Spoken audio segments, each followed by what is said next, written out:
That's what I have. Hello, everybody. I'm Ken Avery. I'm your host tonight. My guest tonight is Joel Johnson. We had him on a couple weeks ago, but we had technical difficulties. So, Joe, for the people who don't remember or are new here right now, can you give us a little bit of a rundown background about yourself? 20-year Army retired. 13 years of that was overseas. I've been a lot of places. Member VFW, AMVETS, American Legion. I've been with financial services for over 32 years, and I've had my own corporation for I believe it's about 17 of that. And I found the biggest problem in life for folks that I talk to and visit in their home, their business, or at my office is the bottom line. 80% of what they need to know, they don't know to ask the question or who to ask. So that's what I'm here for tonight, is try to help with that. And if we mean to meet separately, I'll be giving a phone number out to call and schedule that. But if I can help you over the line here tonight, that's what my intent is. All right, that sounds good. I'm sure you just don't handle veterans, you handle civilian people too. Sorry about that. I handle anybody, but how can I say this? I have a bias toward the people that stood by my side and got shot at or whatever. I have a bias toward veterans, but anybody in the background may have helped with that service, but they didn't actually wear a uniform. So, like the wives of veterans, they deserve our respect as well. Well, I appreciate that. What's one of the biggest questions that you get? Uh, I plan to retire on this day, and I've only got this much money. What do I do with what I have to get to my goal? And how do you go about helping them get to that goal? It's a financial needs analysis, and everybody's different. That's why tonight I can give general answers to questions, but I can't give a firm answer because that takes at least a half hour, 45 minutes, hour, depending on the individual, to find out who they are, what they want, what their goals are. Do they have three children? Are they single parent? I mean, everybody's different. Okay. All right. So when somebody comes into your office, what should they bring? What should, They should bring any document that they have related, if it's a veteran question, which I'll be glad to meet with them over coffee and talk veteran business without even talking financial business. Okay. But if it's financial business, they need to bring all their documents, all their statements, whether it be an annuity, a 401k, a pension plan, bank account, checking account, etc., so that I get a big picture before I open my big mouth and make a recommendation. Well, how long does that normally take?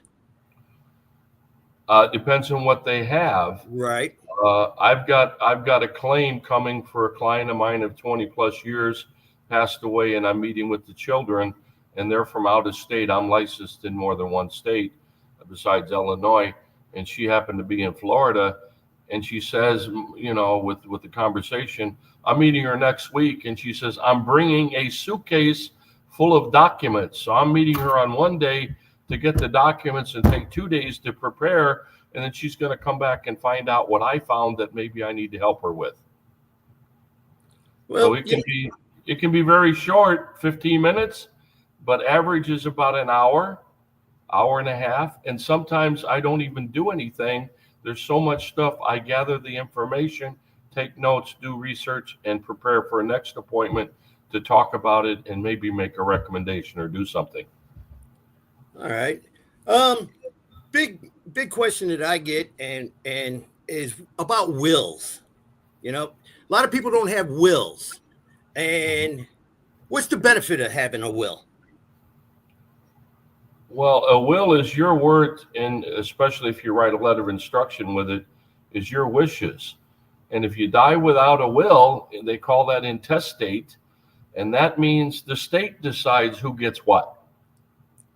Okay, so say like myself, I turn around tell my grandkids, all right, grandpa's going to leave you this, this, and this. Is that illegal? Is that legal? Is that binding? It's perfectly fine, but when you're gone, you can't speak to that. Your will is, or your letter of instruction is what speaks to that so that your wishes are fulfilled. If you want your grandson Jimmy to receive your watch, you write that in the letter of instruction. And there's ways to do that. You have all that notarized, and most people that do it with me, I have a copy of it. When it comes time, nothing against attorneys, but they don't do it for free. If I'm meeting to read the will and read the letter of instruction, I have never in 33 years had an argument. This is what dad wanted, or mom wanted, or sister wanted, and we process and we go forward. But if you die without a will or without a letter of instruction, the biggest problem is not the will or letter of instruction. It's the fact that you've got products that you die and you didn't name a beneficiary. You didn't name someone to receive what you have. And then if you don't, you're intestate and the government will decide. And normally that can cause probate problems and cause other problems where 30-40% of what you have might be lost to attorneys and lawyers and stuff you never met. Okay. What is probate? Probate is the government getting involved in it to make sure your estate is dispatched and paid out according to the law. The problem is, according to the law, when you don't have something in writing, oftentimes will cause assets to be distributed to those that you don't want it distributed to. You may have 6 children, and 5 of them are the loving, caring people, and we're all around your whole life, and one of them was a bad person. Almost everybody has a black sheep, they call it, in the family, and you don't want them to get a penny. The only way you can do that is you have to name who you want to get what, money-wise, checking, savings, CDs, money markets, annuities, and a lot of these products you can name beneficiaries, or on houses, you can have your house titled properly. There's a lot of things you need to do, but people work with their heart if they don't have proper advice, and they're looking down for him and say, what did I do? How did I screw up? I didn't know better. Why didn't somebody tell me?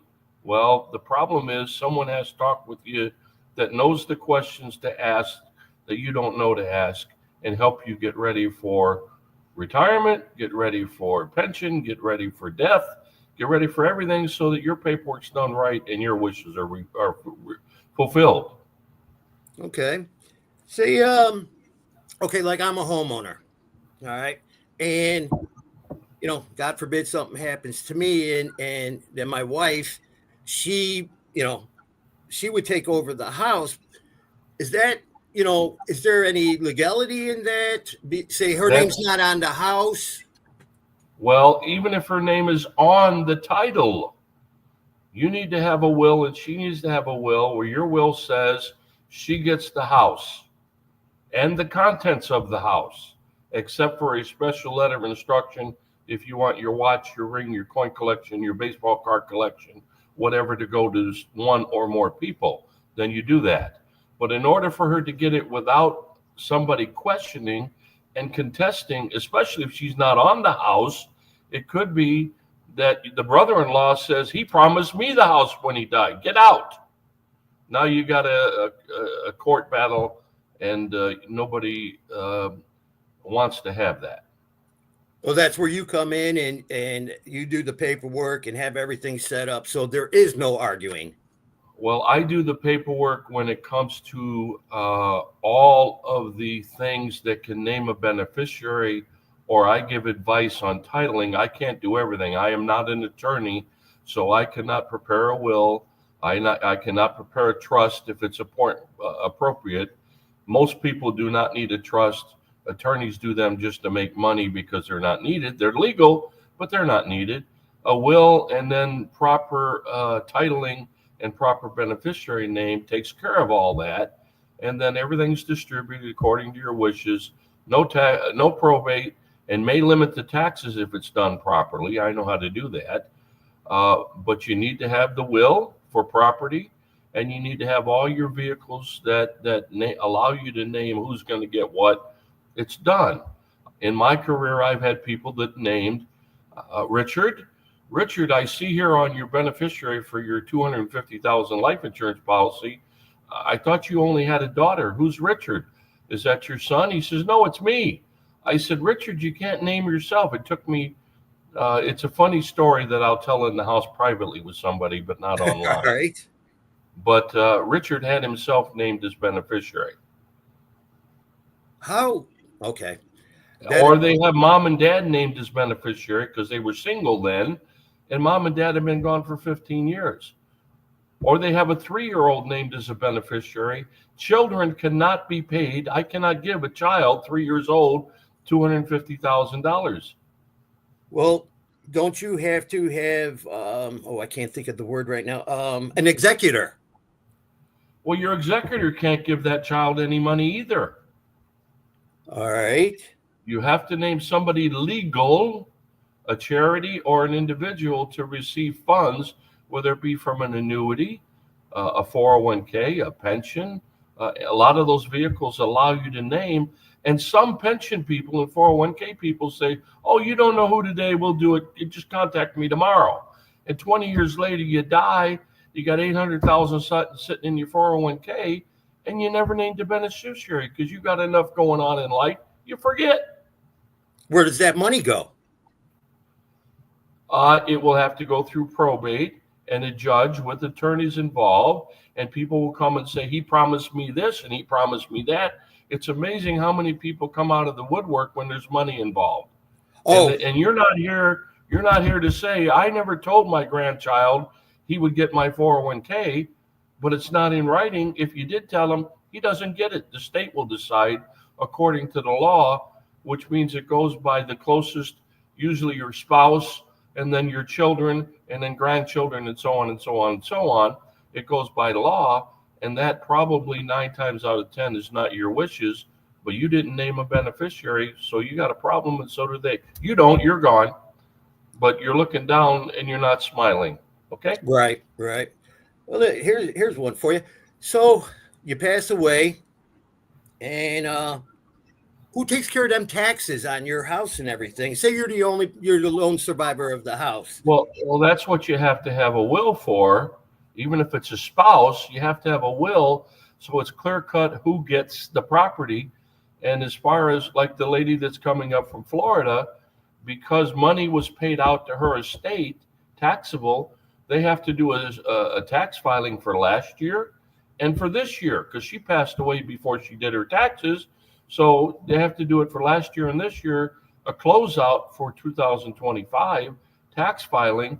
And they have to make sure they get proper advice, what they have to pay, where they have to pay, what deductions they have, and how to do their taxes. And that's usually done by a CPA, or somebody that does their taxes for them.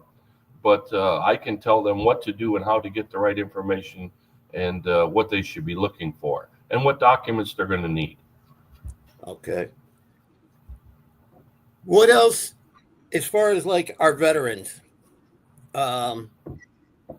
with their kids and life insurance and setting up, like, well, you brought up trust, like trust bad word. That's you heard of bad 4-letter words? That's a bad 5-letter word. Okay, why is that? Because the majority of the time a trust is not needed. Okay. If you have all of your titling done properly, and you have your property title and beneficiaries and everything named on all the accounts that will allow you to name beneficiaries, and everything set up properly, all you need is a will. Those that need a trust are those, or a very long drawn out will, are those that have a lot of property, a lot of assets, and are worth, in the millions of dollars. All right. Okay. And if they're worth the millions of dollars, that doesn't mean they need a trust. They can be worth a lot of money, and maybe it's set up where we do the will and we have everything set up properly, and it doesn't get distributed even through the will.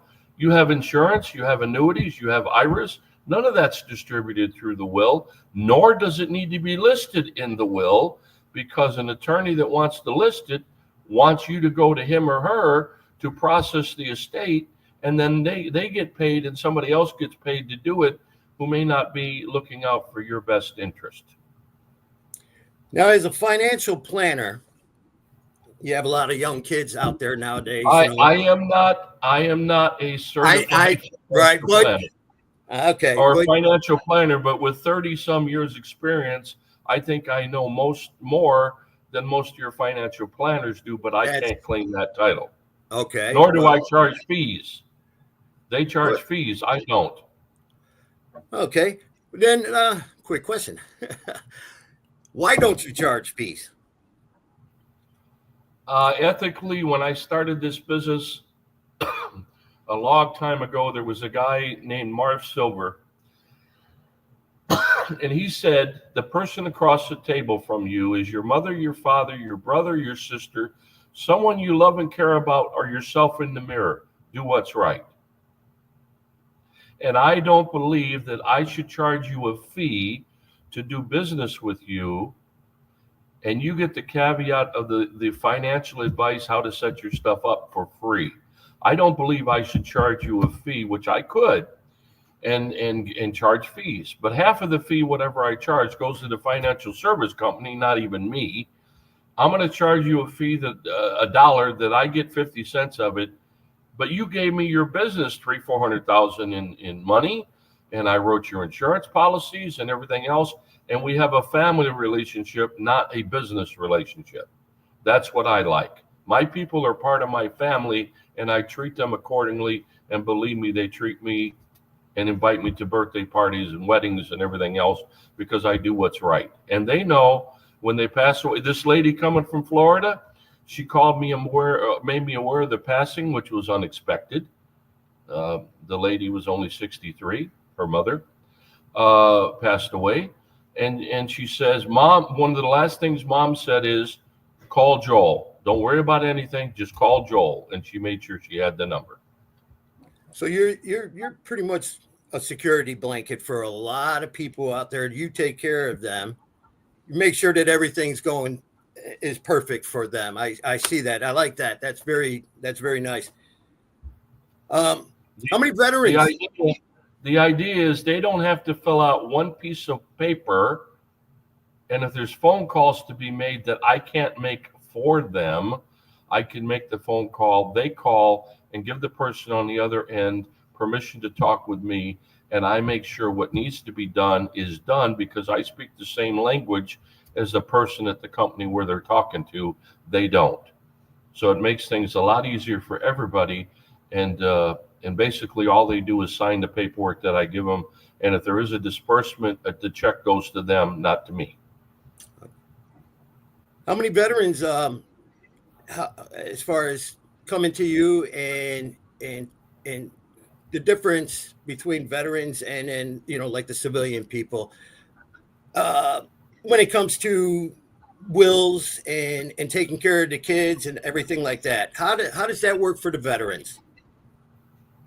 As far as Actually, it's no different other than the fact that a lot of the veterans I don't see until they're nearing retirement or in retirement at 38, 40 years of age, or if they got out of the service after 6 years, I may see them. So they're behind the power curve a little bit on preparing for retirement and getting the right amount of insurance and those kind of things, more so than if they were in civilian life.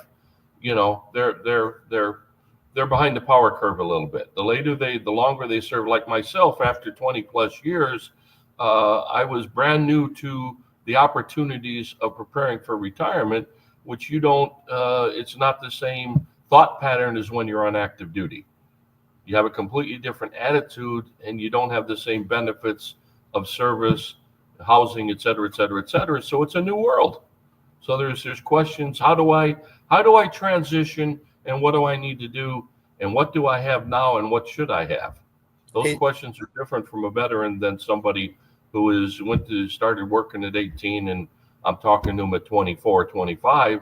They've already taken a lot of actions because they've had exposure to the community where a veteran does not. And then you kind of walk them step by step through everything, the whole process. This is what you have. What are your goals? What do you want? How many children do you have? I do not do what they call one-leggers. I will not see any person male or female, by themselves. I want a significant other, married, boyfriend, live in. I want to have that person there because the conversation is about their future, not his or her future. All right. So I want them both to be there so I get a complete picture before I make recommendations on do this, do that, or don't do anything. And some people, there's nothing to do today because they're pretty well set up by the time I see them, but we have to do things tomorrow. And I prepare an asset report that lists everything you have, and it says right on the asset report what I recommend we do when. Of course, it's subject to change, but what I recommend to do and when to do it. And I may say, okay, this is going to be done in 2027. Let's meet in July 2027, and you're on the calendar now for July 2027. I'm going to call you and firm up the appointment. What else? Okay, a little bit more information. What else? What other aspects do you do? I'm sorry. What other aspects in your position? What do you, besides the retirement and deaths and wills and all that? What else do you do for the veterans? Well, I have with 20 years service and going to the level in the local area, going to Level and going to Hines, and I get my treatment mostly, except for specialty care at Hines. I get my care at Joliet facility. My doctor is Dr. Kadzierski. I think he's the best I've had. 20-year active and 30-some years retired. He's the best, so I'm blessed. So I can say, if you want to get care and you have this question about care, or you don't think you're getting care, or you think you should get disability, I can help with those questions and answers. I can't do it necessarily, but I can give you the connection of who to call, etc. And I don't have that at my fingertips right now, but I can, during the interview or the process when I'm doing a fact finding, say, okay, well, I'll get back to you on that. And I do. That's the key. My claim to fame is if I promise it, it's done. If you make an appointment, I'm there. I don't not show up. You call and leave a message, I call you back, or I answer the phone. So you sound like you're at 100% success rate. I've been doing this for 33 years. My current business is enough to make a decent living, and it affords me the time to help people without making 1 cent with that family. I will still take the time to do what's right. And some people have nothing and no business and no money, but they still need to get their stuff titled properly and beneficiaries named properly. And I make sure I help them with that. And there's no business there. But my biggest client was a referral from somebody who had a $25 a month insurance policy with me. And I went to see Grandpa and Grandma. Needless to say, they were a little bit better off than the grandchild. So you do what's right and the benefits come, and the big numbers are doing what's right, and you're going to pick up some business along the way. And some of those clients, my client from 32 years ago is still my client today, and so are their children, and they have little babies now, grandchildren. That's nice. Yeah. I mean, you can't beat that. I mean, you're a personable guy. You're down to earth. Well, what the children say is, Mom and Dad had their business with you. Why would I go into the phone book to call a stranger? Right. And if Mom and Dad had it with you, and I got my Allstate or my Metropolitan or my Prudential, those are all good guys, and some of them are very good, and some of them are not so straight up. That's the world in every profession. You got good and bad. But why would I contact even my agent if the money or the insurance, if it was with Mom or Dad, Grandpa or Grandma, and they're leaving it to me? Why wouldn't I call you to help me with what they left me? And then take care of their kids. Exactly. And a lot of times, whatever was left, pretty soon I have all the business of that son, daughter, grandmother, whatever, or grandson, whatever, because I did the right things with what they got. as an inheritance, and it got there avoiding taxation if possible, and it got there as, sign here, and the check went to them, and they didn't have to make phone calls to 6 different companies and fill out paperwork, and 3 months later it was filled out wrong. I don't have those problems. I fill it out, it's filled out right. When I first started, I made mistakes too, but now you do it 1,000 times. You should know, like this podcast, I should know the answers after 32 years. People say, how do you know the answer? Well, shouldn't I? After 32 years of doing it, I should know a lot of the answers. I don't know them all. And how to fill out paperwork and make your life simple for the estate settlement, because the estate planning was done properly, and the financial planning was done to help them prepare and make sure they got their stuff set up. So they say, I need so much budget a month. Well, what do you got now, and how are we going to get to? And oftentimes they say, can I afford to retire? And I tell them, no, you can't. You need to do this and that and the other for the next 3 years. And instead of retiring at 64, and you be 68. And other people walk in at 59 or 60 and say, can I retire? My plan to retire at 65. And I say, what do you want to wait for? Financially, you can retire, and you with a 1% return on what you got, you're in good shape. You put your money in the bank and get a low return on a savings account, and you pay your bills and never touch your principal. You could do that. People don't want to do that, and they shouldn't do that, but they could. And when I tell them they can retire, they break out a bottle of wine. We have a glass or a shot of something, and I help them do the paperwork to retire. They're a happy camper, but they thought they couldn't retire. I had a limo driver getting up at 3:30 in the morning at 67 years of age, and his wife was up there too, and he's driving a limo and whatnot. And their Social Security checks, along with the pension, was more income than what he was bringing home as a limo driver without taking Social Security. So they retired the next day, both of them, because they had more income coming in than why wait and let your Social Security and die, and it's never paid out? Start taking it. If you can retire early and start enjoying life instead of having to work every day. 3:30 in the morning going to pick up somebody at the airport is not the best life. No, not at all. Not at all. So people can come to your office, or do you go to people's houses? I go to people's houses. I go to people's place of business, and they can come to my office. Either of that. We could, if we needed to, do a Zoom call, similar to what we're doing right here.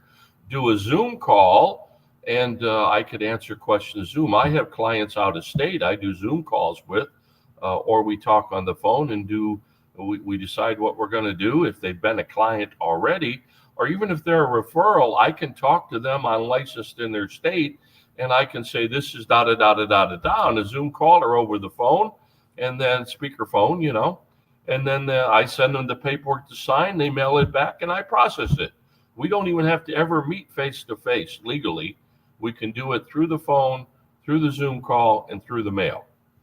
But most people, I like, whatever I'm going to do, I want to meet face-to-face. Even if there's no money and we're making a withdrawal or whatever we need to do, I prefer face-to-face, because 9 times out of 10, there's something else that needs to be addressed that you don't address, that I key into what's being said, and I say, well, I heard what you said about this. How's that set up? I ask the right questions, and then a lot of times I end up doing something that they didn't even have me come see them to do, because they didn't know to ask the question. All right. Well, I'm kind of curious. How many states you in? I think currently I'm licensed in 6 or 7. Wow. You don't want to be licensed in every state unless I had a staff of a lot of employees that were doing business in other states, because the average state license is about $200 a year. So if I'm licensed in Arizona, which I am, and I don't have clients there that I'm doing business with, that's throwing $200 a year away. So I don't want to be licensed in 20 states. That's $4,000 a year for nothing. I only need to be licensed where I've had clients.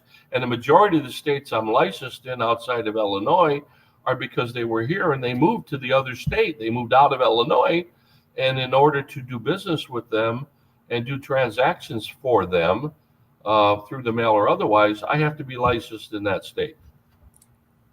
Joe, we only got a couple seconds here. No questions or any chat or nothing? No, didn't see anything. I don't. But how do people get a hold of you? Why don't you shout out your website, your company name, and all that good stuff? It's Joel Johnston Enterprises Incorporated. Joel Johnston, Joel Johnston, Enterprises, Enterprises at AOL.com. If you're sending me an email, if you send it without the S, it'll go to my friend in Australia. He's the same first. He's the same first and middle and last. I've known him for 45 years. We used to get each other's mail in Germany. So we know each other in Australia. Phone number for me, direct line is 630-330-3997. The business line, if you just want to make an appointment and not necessarily talk till we get together on the phone, you call 630-796-5224, and it may be answered right away. It may not be, but if you leave a voicemail, who you are, what you want to talk about, and what your phone number is, I will call you back, or one of my staff will call you back to schedule time appropriately. All right.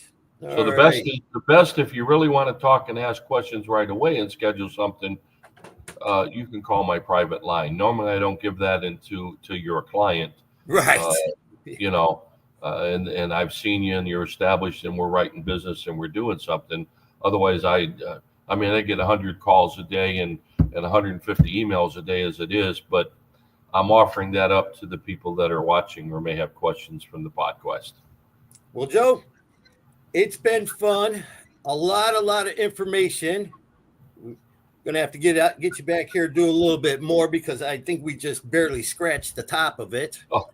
And I appreciate you coming on with me and walking me through this. A lot of knowledge you have there. And we touched a quarter of a percent of what the questions I get asked when I'm actually sitting in front of somebody. And they're amazed at, what do you mean I can't name my 11-year-old as beneficiary? That's my child. I want them to, they're amazed at why. What do you mean I can't have my son on my property, my house? I want him to have the house. What do you mean? There's a way to do things and there's a wrong way. And emotions usually, sad to say, are the wrong way. I know. All right, sir. I'm gonna let you go. I will be talking to you. I'll give you a call and I have some questions, and then we'll go from there. Thank you for being with me tonight. I appreciate it. I had a good time, and All hopefully right, so some people. And the podcasts are available for review at a later date, right? It'll be on our website. It'll be on K9's website, and yes. Because I had at least 6 people that told me they were going to log in, and I don't see anybody, and I'm going to call a couple of them when I hang up here and say what happened, and I think it's maybe they didn't know how to log into the site. Right. All right, Joel. We will be talking soon. Take care, Kenny. Thank you. Bye-bye. Bye-bye. Bye-bye. Good night. Good night.